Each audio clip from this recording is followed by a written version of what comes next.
definitely takes a lot to manage an incident. It takes a lot of coordination, working together so everybody's on the same page, and the best decisions are made on how to manage the traffic and to keep everything going as smoothly as possible.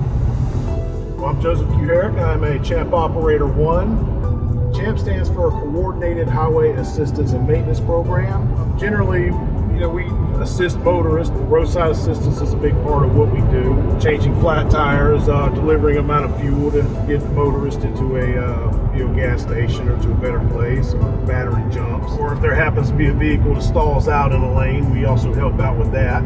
Maybe closing down a lane to protect the scene and kind of keep traffic flowing as orderly as possible to minimize any further incidents.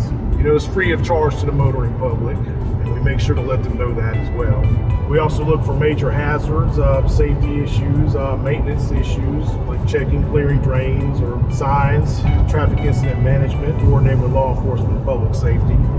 Help keep the traffic orderly and as possible during the situation, keep everybody safe. As CHAMP operators, we help provide traffic control support, like closing down lanes as necessary, providing advance warning for the motorist. That way to try to give them as much heads up as possible so that way they can manage to adjust accordingly as quickly as possible without a whole lot of disruption to the traffic or without any possible secondary incidents.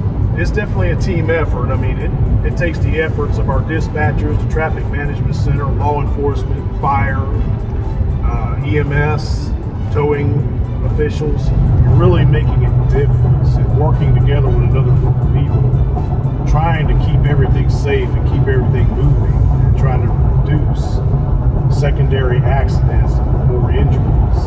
That's a very rewarding thing, knowing that you're out here making a difference, and the difference is tangible. And I know it's kind of inconvenient, for an accident, for traffic to be slowed down, and people have places to go.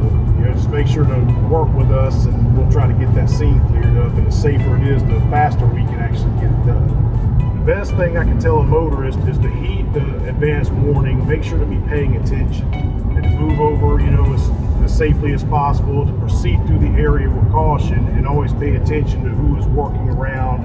And do not enter into the work area where law enforcement is.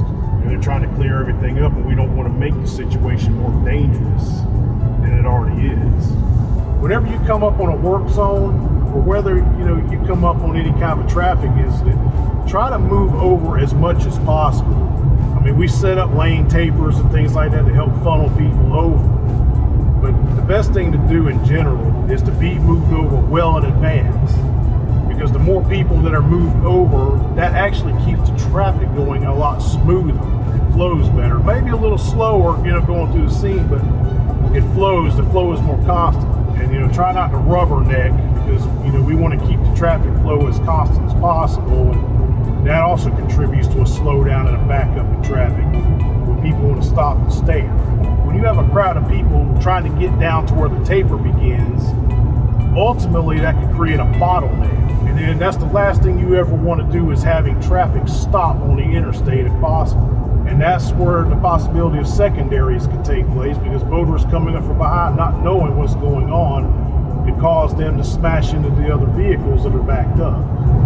So always try to heed the warnings and try to be moved over well ahead in advance. Everybody wants to go home safe. We don't want to create another problem in an already problematic environment.